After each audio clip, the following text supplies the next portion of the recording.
Hi అండి, గోంగూర chicken ఎలా చేయాలో చూపిస్తాను. ముందుగా స్టవ్ ఆన్ చేసి ప్యాన్ పెట్టుకోవాలి. ప్యాన్ కొంచెం వేడయ్యాక 1 టేబుల్ స్పూన్ ఆయిల్ వేసుకొని గోంగూర వేసుకోవాలి. ఈ గోంగూర అంతా దగ్గర పడేంత వరకు కలుపుతూనే ఉండాలి. అండి ఈ వీడియోలో చూపిస్తున్నట్టు ఇలా దగ్గరగా అయ్యాక ఒక బౌల్లో తీసి పక్కన పెట్టుకోవాలి. ఇప్పుడు అదే స్టవ్ మీద ఒక ప్యాన్ పెట్టుకోవాలి. ప్యాన్ కొంచెం వేడయ్యాక ఆయిల్ వేసుకోవాలి. తర్వాత కట్ చేసి పెట్టుకున్న వెల్లుల్లిపాయ, పచ్చిమిర్చి వేసుకొని వేయించుకోవాలి. ఈ ఉల్లిపాయ వేగనికి కొంచెం సాల్ట్ పడుతుంది కాబట్టి కొంచెం సాల్ట్ వేసుకొని వేయించుకోవాలి. ఇప్పుడు అలాగే ఒక రెమ్మ కరివేపాకు వేసుకొని వేయించుకోవాలి.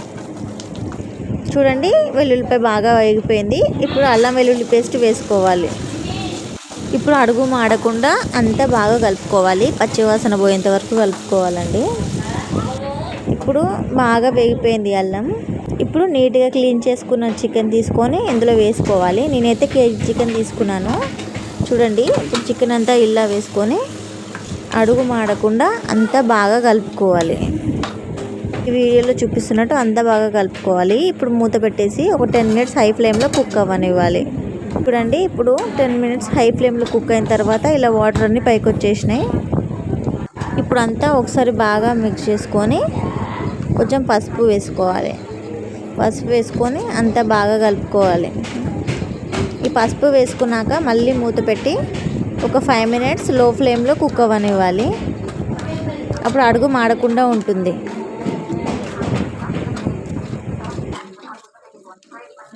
ఒక 5 మినిట్స్ లో ఫ్లేమ్లో కుక్ అయ్యాక చూడండి, ఆయిల్ అంతా దగ్గరకు వచ్చేసింది.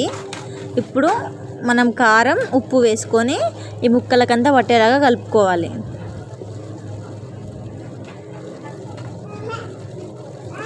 చూడండి, ఈ వీడియోలో చూపిస్తున్నట్టు ఈ ముక్కలకంతా పట్టేలాగా కలుపుకోవాలి. అలాగే ఇప్పుడు గరం మసాలా, ధనియాల పొడి వేసుకొని కలుపుకోవాలి. అలాగే మనం వేయించి పెట్టుకున్న గోంగూర కూడా వేసుకొని కలుపుకోవాలి.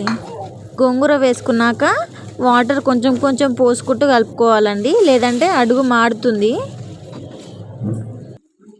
చూడండి, వీడియోలో చూపిస్తున్నట్టు కొంచెం కొంచెం వాటర్ పోసుకుంటూ కలుపుకోవాలి.